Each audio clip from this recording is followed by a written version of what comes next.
Bueno, les damos la bienvenida entonces a las primeras jornadas virtuales de Revolución Digital para Petróleo y Gas. Agradecemos el auspicio de estas jornadas a todos los sponsors que nos acompañan. Antes de comenzar con la primera presentación, les informamos que durante la sesión tendrán el micrófono y cámaras apagados. Las preguntas que surjan de la presentación deben hacerse por escrito en el panel de preguntas y respuestas que encontrarán en el margen derecho inferior de la pantalla, bajo las letras P y R. Las mismas serán leídas y respondidas al finalizar.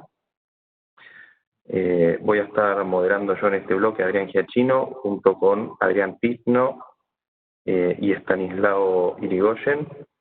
Y entonces ya le damos a continuación la palabra a los disertantes del primer trabajo del bloque, Analytics en perfiles petrofísicos. Sus autores son Diego Gallard, Roberto Ortiz y Carolina Benhardt, de YPF Tecnología Sociedad Anónima. Adelante, Diego.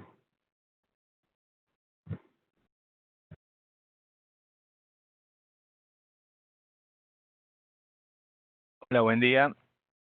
Estoy compartiendo el archivo, a ver si sube. Sí, perfecto. Muy bien. Mi nombre es Diego Gallard, soy científico de datos, trabajo en el COE Analytics en YPF Tecnología, y este trabajo que voy a presentar lo realizamos junto con Carolina Benhardt y Alberto Ortiz, que son petrofísicos en YPF, y con el apoyo técnico de Gabriel Horowitz, que es el líder técnico en el COE Analytics de YPF Tecnología.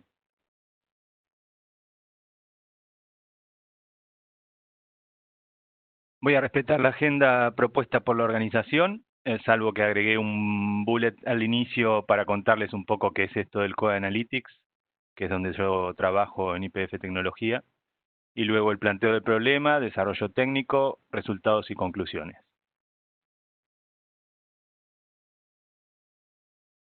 El Centro de Excelencia de Analytics está integrado por expertos en explotación avanzada de datos. Hay perfiles como científicos de datos, arquitectos, ingenieros de datos, líderes técnicos, gente gestionando las metodologías ágiles. Nuestro objetivo es gobernar Analytics en la organización, desarrollar e implementar soluciones aplicando metodologías ágiles y, en cuanto a la gestión del conocimiento, compartir experiencias y acompañar a los especialistas del negocio de YPF para la toma de decisiones apoyadas en datos. Formamos equipos interdisciplinarios agrupados en células, como se muestra a la derecha. Dentro de las células hay expertos del COE, hay usuarios especialistas del negocio, un Product Owner, que es un contacto entre el negocio y los expertos del COE, y un Scrum Master para facilitar la aplicación de estas metodologías ágiles. Ahora sí entro al planteo del problema. Los equipos de geociencia estudian perfiles de pozo para caracterizar reservorios. Los perfiles de pozo contienen variables medidas de la roca a lo largo de su profundidad. Se obtienen con diferentes herramientas y se obtienen también en diferentes momentos del pozo. Por ejemplo, durante la perforación hay perfiles típicos como el gamma ray o perfiles que se pueden obtener posteriormente, como puede ser un perfil de producción.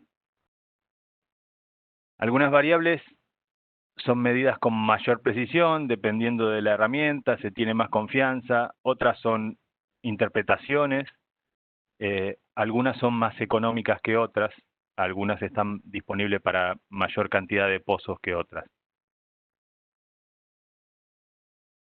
El objetivo de este trabajo va a ser mostrar la aplicación de técnicas de ciencia de datos sobre los resultados de estos registros de pozos. En general lo que buscamos en diferentes trabajos es encontrar patrones entre estos distintos perfiles, con sospechas o ideas o conocimiento que se tiene del negocio. El especialista empieza a proponer un estudio, a proponer una pregunta, a veces es encontrar predecir un perfil que quizás es un perfil costoso a partir de otros perfiles que encontramos que están relacionados. A veces es corregir ruidos en un perfil sabiendo que con referencia de otro perfil se puede mejorar. A veces simplemente validar la calidad de un perfil para ver que no tenga valores anómalos. El trabajo siempre se desarrolla con una comunicación fluida entre el equipo de especialistas petrofísicos y el equipo de ciencia de datos. Para mostrar el desarrollo técnico del trabajo, dividí en bullets según el típico camino que hacemos en ciencia de datos, desde encontrarnos con los datos, conocerlos, limpiarlos, perfilarlos, adaptarlos para el estudio en particular que tenemos adelante, para la pregunta que queremos responder. Luego sí, una vez validada la calidad y el formato, se integran y es donde podemos ver cómo se relacionan las variables entre sí. Luego construir algún conjunto de datos específicos que sabemos que va a ser el input para un modelo predictivo según el caso lo que estemos buscando. Hablé de perfiles de pozo. ¿Cómo es que recibimos este dato de perfiles de pozo? El perfil de pozo generalmente se recibe en archivos LAS, que es un estándar de la industria.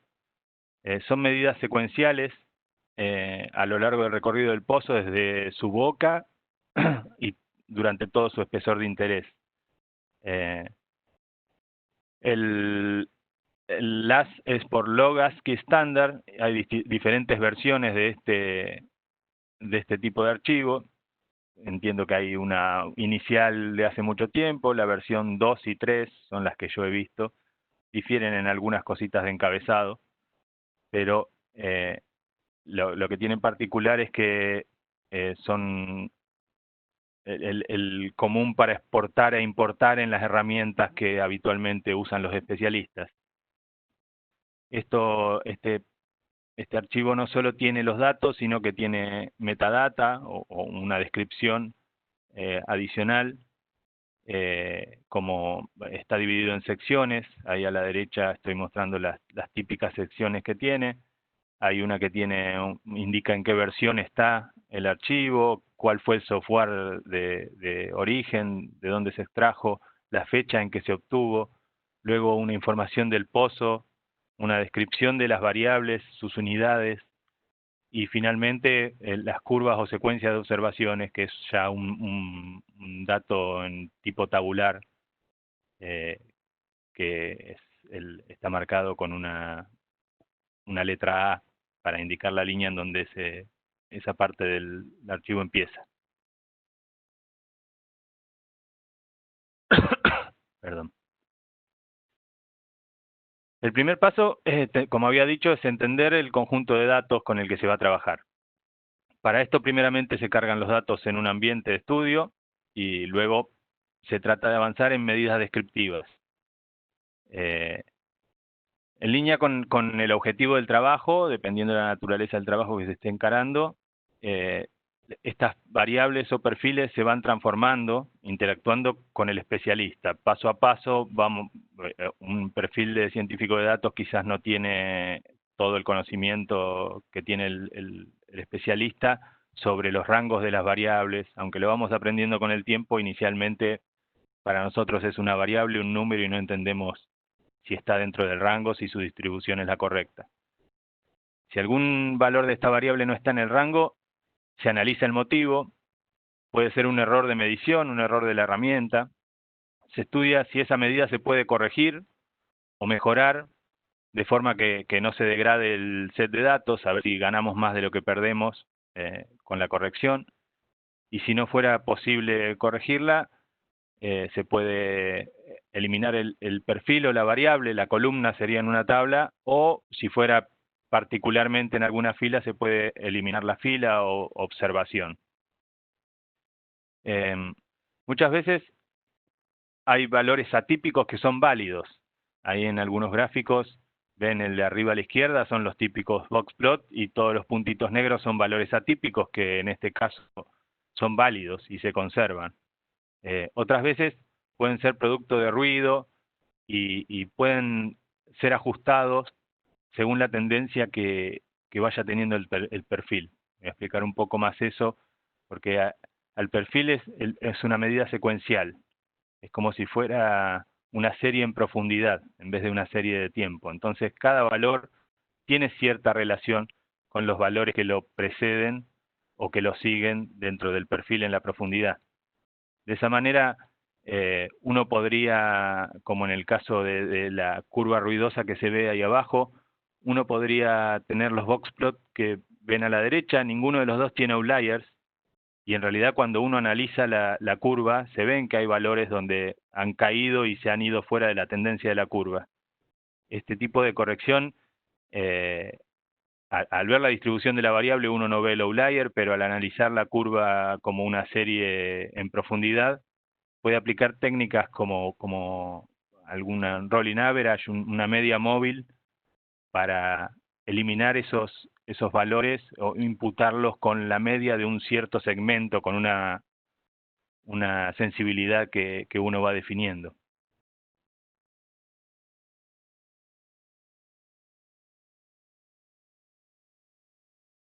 Bueno, todo como dije, el análisis detallado es siempre junto con el experto y siempre mostrándole lo que estamos viendo, las dudas que tenemos, y el experto dice si ese valor es correcto, si no, si podemos confiar en el dato.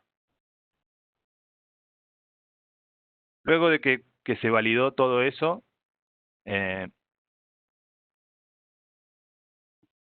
y que los datos están limpios, están en condiciones, están perfilados en el formato que queríamos para estudiarlo, se avanza en estudiar las relaciones que tienen las variables entre sí.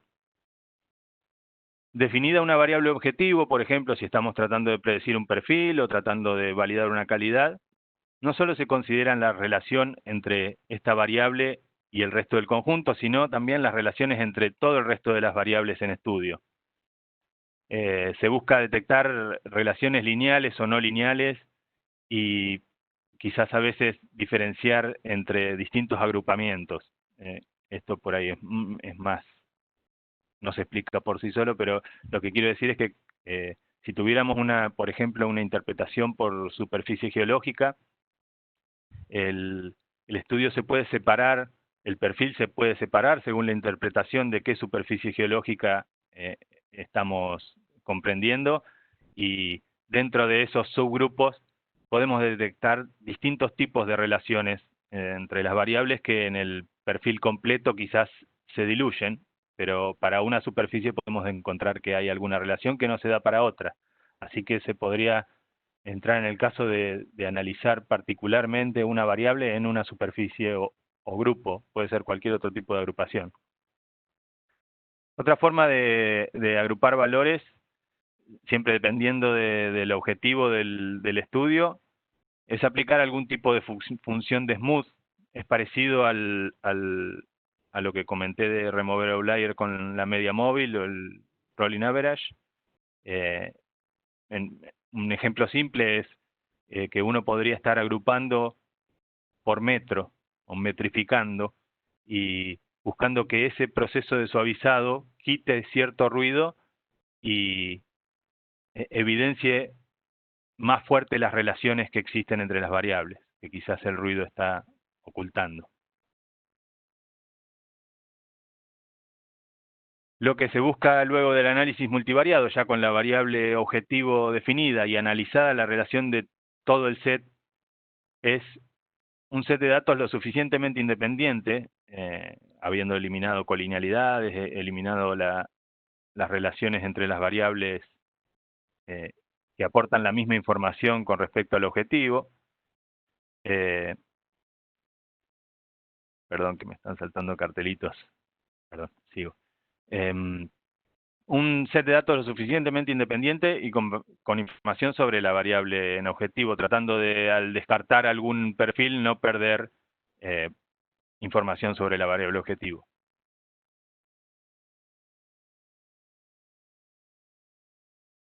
El paso final, luego del análisis exploratorio, la limpieza de los datos, el análisis multivariado, las relaciones entre las variables, tenemos este conjunto de entrada para entrenar un modelo.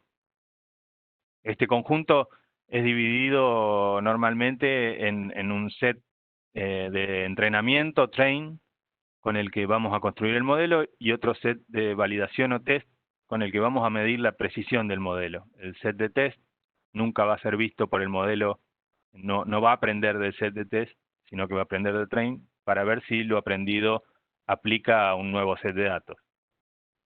Estos dos conjuntos deben representar estadísticamente el conjunto de datos. Por ejemplo, uno no intentaría entrenar un conjunto continuo de datos del fondo del pozo para predecir algo más somero. Generalmente se separan de forma aleatoria, random, y se verifica que las distribuciones estén abarcando, sean similares, estén abarcando el mismo rango y la misma desviación. El primer acercamiento siempre en mis trabajos es un modelo simple. Modelos lineales o árboles de decisión, los más simples, que permiten a los especialistas... Quedan 5 minutos. Perdón, me acelero un poquito. Que permiten a los especialistas entender primero el efecto de las variables en la predicción. Finalmente se empieza a avanzar en modelos más complejos, que quizás son más difíciles de interpretar, pero sacrificamos a veces la interpretación, ya habiéndola estudiado con los otros modelos, para lograr una mejor precisión, un mejor scoring en las predicciones. El camino es acompañado con herramientas de visualización que ayudan a presentar los resultados y que ayudan a ver si que el especialista nos comente si está teniendo confianza sobre el avance, o prefiere encararlo por otro camino. Siempre se abren muchas alternativas, muchos modelos, y se van viendo los resultados. Una última cosita es que muchas veces, como dije, hay perfiles que son costosos, que no se tienen para todos los pozos, y en un campo quizás uno está armando un modelo, voy a dar un ejemplo, con 10 pozos para luego predecir en 100, entonces hay que generar un poco más de confianza en esas predicciones. Habiendo entrenado solo con 10, fueron suficientemente variados. Entonces lo que hacemos es incorporar el tema del intervalo de confianza, tratando de aprender un poco de los errores que también están relacionados con esta idea de que es un perfil secuencial, y tratamos de marcar un intervalo de confianza para no solo brindar una predicción, sino un piso techo del rango donde el valor estaría cayendo, con una confianza, por ejemplo, del 90%.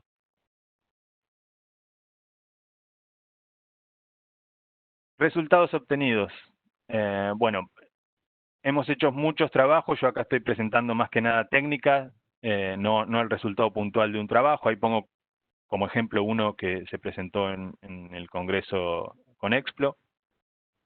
Mediante la aplicación de estas técnicas de datos, a partir de los perfiles, se provee a los especialistas de una herramienta que les permite mejorar la información que disponen para su trabajo. Se genera un nuevo flujo de datos, desde la exportación del dato de las herramientas tradicionales hasta el pasaje por un motor de predicción, para luego ingestarlos nuevamente en las herramientas tradicionales como un perfil. De esta forma, el proceso puede ser automatizado, y al incorporar un nuevo pozo directamente, al obtener ciertos perfiles que son los predictores, podemos predecir un perfil e incorporarlo ya a la herramienta. Y adicionalmente, nuevas visualizaciones custom para las necesidades que tienen los especialistas. En determinado caso puse algunas imágenes ahí de cómo mostrábamos el error, y mostrar curvas de una manera diferente dependiendo del caso. Bueno, las conclusiones que dejan este tipo de trabajo van en línea justamente con el concepto de revolución digital para el petróleo y gas del que tratan estas jornadas. Voy a decir lo que se dice mucho: la creciente capacidad para el resguardo, el procesamiento, el análisis de la información, lo económico que resulta a veces este potencial de procesamiento con cuestiones de la nube, van incorporando esta tarea con la caja de herramientas de los especialistas y abriendo nuevas capacidades para mejorar sus desarrollos. El canal de comunicación fluido entre los especialistas y los científicos de datos es fundamental. Se complementan no solo las habilidades técnicas, sino también algo que creo que es muy importante en estas metodologías, que es la creatividad para adaptarlas a la actividad de una forma innovadora. Bueno, me apuré un poquito al final para llegar con tiempo, espero que estemos bien para las preguntas. Perfecto, Diego, sí. 30 segundos antes, perfecto con el tiempo, calibrado. Bueno, muchas gracias a Diego, a Carolina ¿cómo es? Y a Fernando. Alberto Sí, Alberto. Vamos a dar paso a, ¿cómo es Alberto, perdón. Vamos a dar paso a las preguntas y respuestas. Vamos a tener 5 minutos para preguntas y respuestas. Adrián, en tus manos. Bueno, la primera pregunta es de Pablo Santisteban, que consulta sobre el formato de los archivos de perfiles. ¿Fueron únicamente LAS? Sí, en su mayoría. En algún trabajo parcialmente hay cortado algún perfil, que puede ser en archivos planos, CSV, pero tratamos de trabajar con LAS, con lectores adaptados en las herramientas. Usamos R, Python, ya hay librerías para leer este tipo de archivos, así que nos facilita mucho no solo obtener el dato como sería también en un CSV, sino que el metadato nos garantiza que está en calidad, que fue extraído de una herramienta. No siempre te garantiza, pero uno intenta de que no haya mano humana entre la herramienta y el análisis que estamos haciendo, así como tampoco que no haya mano humana entre la salida de nuestros procesos y la ingesta en las herramientas habituales. Bueno, otra pregunta de Alejandro Lerza, que dice textualmente: gracias Diego, muy bueno. ¿Cómo distingues inequívocamente entre señal y ruido? Ahí es cuando interactuamos mucho con el especialista. Hay veces que el especialista te dice un valor superior a n en esta variable es que se fue fuera de rango y ese valor no es válido, pero también te pueden decir que en realidad es que midió el máximo, así que lo imputa uno con el máximo del valor. Luego, en el perfil que mostré particularmente, ahí estaba aplicado directamente matemático y poniendo un umbral para chequear, es como un rolling outlier. Yo sé que Alejandro entiende lo que le estoy diciendo. Y entonces, primero corro algún proceso así, luego con esta visualización, esta ayuda, voy y hablo con los especialistas para decir, esto es cierto, esto está bien o estoy siendo muy estricto, estoy quitando información más que ruido. Bueno, otra pregunta de Daniel Yankelevich esta vez. ¿Quién es el principal usuario en la práctica de este modelo? Bueno, mi visibilidad, tengo mucho contacto con Carolina y Alberto. Ellos son los que me piden siempre, vienen con las ideas, las preguntas para que creemos algún tipo de trabajo, y la salida sé que la incorporan a otro montón de variables, de medidas que están utilizando para confeccionar mapas en los reservorios. Por ahí yo me quedo un poquito corto con temas del negocio, pero desde mi visión, ellos son los usuarios para luego generar algo que el usuario es la empresa completa, define la gente de exploración, entiendo. Bueno, queda todavía un tiempo para un par de preguntitas. Una de ellas de Daniela Navarro. Me interesaría saber qué software, herramienta, paquete y o lenguaje de programación que utilizan para llevar a cabo los modelos predictivos para su proyecto. Bueno, acá hay una paleta infinita. Yo inicié con R, luego avancé con Python. Mi perfil es de sistemas. Yo soy licenciado en análisis de sistemas y con una especialización en datos. Siempre estuve muy contactado con la programación, así que no me resultó nada difícil el día que decidí convertirme en científico de datos, pasar a estos lenguajes. R y Python. Python quizás es el más utilizado porque es más versátil. R es un lenguaje más para la academia. Y luego herramientas de visualización como puede ser Power BI, un tablero donde pueda mostrar uno, darle una salida a su usuario o a su coautor, darle una salida viva y no solamente un documento con un texto, sino algo que pueda explorar, algo dinámico. Bueno, no dije que librerías, pero hay una comunidad muy grande de R y Python y para cualquier cosa que uno necesita, como por ejemplo leer estos archivos LAS, va a encontrar googleando enseguida una librería con mucho soporte, con la comunidad contestando cualquier pregunta que uno tenga. Bien, hemos cumplido el tiempo. Muchas gracias a los autores.